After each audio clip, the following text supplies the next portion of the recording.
I voted for, and I voted for that with said Councillor Lilly. In fact, 2 or 3 meetings ago, I seem to be on the losing side of the time on planning, because 2 or 3 meetings ago, Councillor Lilly and Councillor Springer, UKIP councillor, may remember that myself, Councillor Lilly and Councillor Springer voted against something that again was approved. I voted on many occasions with people who aren't in my party. I voted against people in my party yesterday, and I will continue to do that whilst I'm a member of the planning committee. Okay, we've had a good debate on this. I want to bring it to an end. But as information, Chair, What is it, please? in relation to one of the items that was mentioned there by Councillor Beck, personal information. Say what it is then, please. It's not in debate, it is. No, personal information clarification. With regard to the insinuation/accusation that I don't attend President of the Parish Council, etc., was stated by Councillor Beck. That is not true. I do attend meetings where I can, where permitting, taking books, taking chair, which the President's Association will verify that, Jeff Moriarty from our Parish Council will verify that. I'm also in constant dialogue with us every day on social media and email, so you're modern councillor. So with regards to what he said, that is a lie, Councillor Beck, an outright lie, and it's not you personally, Mr. Chair.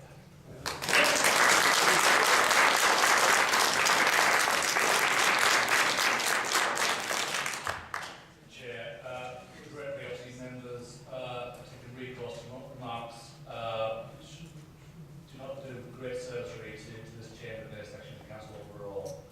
Can I also remind members, basically, to consider this actually in the heat of the moment, actually, a political debate. If they say things actually with malice, and obviously they have qualified privilege upon matters, if things are said with malice, that would be defamation. It can occasion serious harm to people's reputations, as well as reputations of council, financial repercussions, and certainly, as I expressed to you in this section on Monday, passed positively, members ordinarily have recourse to indemnities in such situations. It wouldn't apply where there was actually malice. Can I remind members of that? And again, this question actually maintained this in this chamber, and has this actually on reflection, Councillor will actually withdraw that remark to Councillor Shane. What I'd like to say Mr. Devlin, is if somebody is going to make statements about me in a meeting which lack factual accuracy, then I will challenge those statements of factual accuracy. And what Councillor Beck said was not true. So I will replace, not withdraw, the word lie with untrue. Okay. We'll move on to the next question now. Question 3 from Councillor Brush. And this is the final question. Can the Chair of Finance and Policy please briefly explain how HBC raises its staff?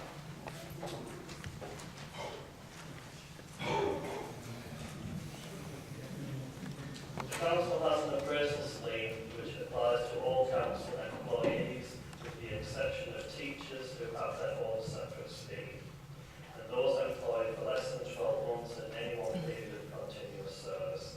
The scheme is based on a competency framework designed to develop individuals and improve performance. The framework is relevant to all areas of the council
developing our staff and the fantastic, amazing staff of this building are obvious adverts for the quality of our appraisal process. And I have no issue with it rather whatsoever. I believe it to be a strong system, and I believe when I was a former portfolio holder, it was just as good there. I think there has been a great deal of debate tonight about the work of councillors. And once again, we're the one group of people in this building who don't get appraised on an annual basis with a 6-month review, which is unusual. In the sense that there are plenty of boards out there with the non-executive trustees who have to go through the appraisal process, governors of other organisations who have to go through the appraisal process. And as we heard at the last meeting, I have repeated several times tonight, the argument has been made that we should stand shoulder to shoulder with our own employees as a justification for taking more cash. Now, I refuse that, as did many other members, thinking it to be broadly immoral to take more cash out of property first as a politician. However, if we are going to stand shoulder to shoulder, and if we are going to, once again, get to the true bottom of what the work of an individual councillor is, I would like to move tonight. It can't be done, and I take your point to Chair of making policy on group. There will be plenty of work that has to be done after this proposal is accepted. I hope it will be. To draw up that we should introduce a formal appraisal process on elected members to truly measure their worth and to help develop certain members whose contributions may not be reaching their full potential. So if we're going to stand shoulder to shoulder, if we're going to take the cash, as some people literally remark, then let's stand shoulder to shoulder in every which way and introduce an appraisal system for elected members.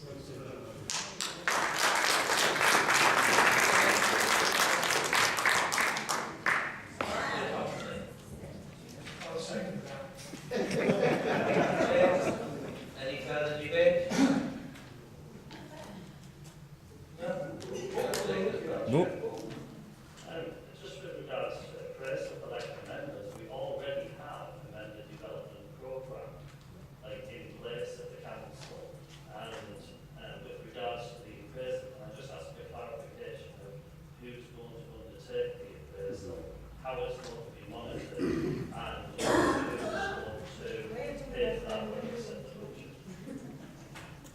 I'm tempted to say that people here can do yours, but I was very clear in what I said, that clearly there is any amount of detail. Tonight I'm asking you to endorse the principle, and obviously further work we have to do to answer those questions and bring that report back. To pick up the point about the member development programme, good as it is, and I've taken part in many a member development session over my 10 years, or 9 years, or whatever it is, in office. It doesn't set robust, jointly agreed targets for development. It doesn't isolate specific weaknesses. Please don't wind up because you are I'm really wind up. I'm merely answering the leader of the council's question as requested. It doesn't set targets. It doesn't target specific weaknesses in the individual, and isn't an appraisal process by any definition. Okay? Worthwhile, but it isn't an appraisal process. The appraisal process is designed to make people better at their job and to measure their current contribution. What could be wrong with that for the decision-making? Okay, thank you. Any further debate? Councillor Thompson. I'll keep it very brief.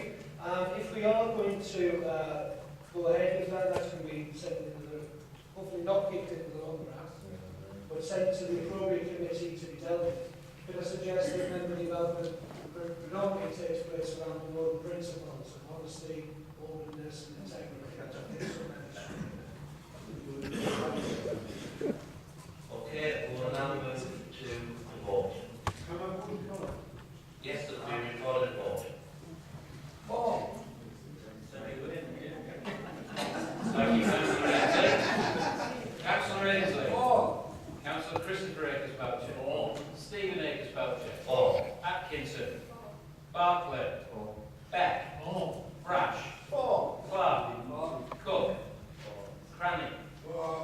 Dawkins, Fleet, Gibbon, Griffin, Hall, Jackson, James, Lauderdale, Lilly, Loynes, Martin Wells, Payne, Richardson, Riddle, Robinson, Simmons, Springer, Thomas, Thompson. Okay, that vote is carried. We will now move on to item 13 on the agenda. Item A1. Yes, Chair, I'll take this item. This is to enable Council to set the overall level of council tax following notification by the precepting authorities, that's the Fire Authority, the Office of the Police and Crime Commissioner and the Parish Councils of their council tax levels for 2015-16. Section 2 of the report identifies the background and legal framework for council tax decision making. There are two types of authorities which have the legal power and responsibility. Precepting authorities. These are independent organisations with the legal power to set their annual budget and council tax precept. The current precepting authorities include Cleveland Fire Authority, the Office of the Police and Crime Commissioner and Parish Councils. The second type are billing authorities, and they have the legal powers to set their own annual budget and council tax level. And as members will recall, the medium-term financial strategy and council tax for 2015-16 for this authority was approved by full council on the 18th of December. The determination of the overall council tax levels is covered in section 3. This is a statutory function which brings together the individual council tax levels determined by this council, Cleveland Fire Authority, the Office of the Police and Crime Commissioner, and where applicable, parish councils. To ensure that there is clear accountability for decisions made by the precepting authorities, I would advise members that the council tax bills for Hartlepool residents will clearly show that Hartlepool Council froze its own tax and will show the relevant percentage increases for the Fire Authority and the Office of the Police and Crime Commissioner, which are identified in the Roman numerals 1 and 2 below. The table under section 3.3 shows the statutory council tax calculations incorporating the 2015-16 council tax levels approved by the Council, the Office of the Police and Crime Commissioner and the Cleveland Fire Authority, which this Council is required to approve as a billing authority. The proposals are identified under section 4. Council is requested to note the respective responsibilities of precepting authorities and billing authorities detailed in the report, and as the billing authority for the area, to approve the statutory calculations detailed in Appendix A, which include the council tax and precepts set by the Office of the Police and Crime Commissioner, Cleveland Fire Authority and Parish Councils. Councillor Ainsley. Thank you, Chair. I apologise to the Council. I'll be guided by the Chief Solicitor. I should perhaps have declared an interest at the start of the meeting that I am Chairman of the Hartlepool Headland Parish Council. Okay, we could note that declaration of interest. Councillor Thomas, sorry. Same declaration as Councillor Ainsley as a member of Headland Parish Council. Okay. Debate on this matter, is there any debate? Okay, we'll move to the vote.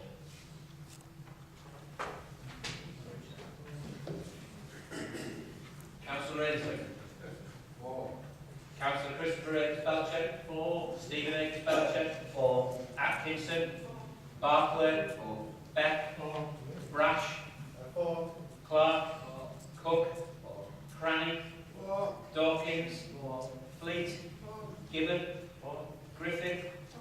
4. Hall. 4. Jackson. 4. James. 4. Lauderdale. 4. Lilly.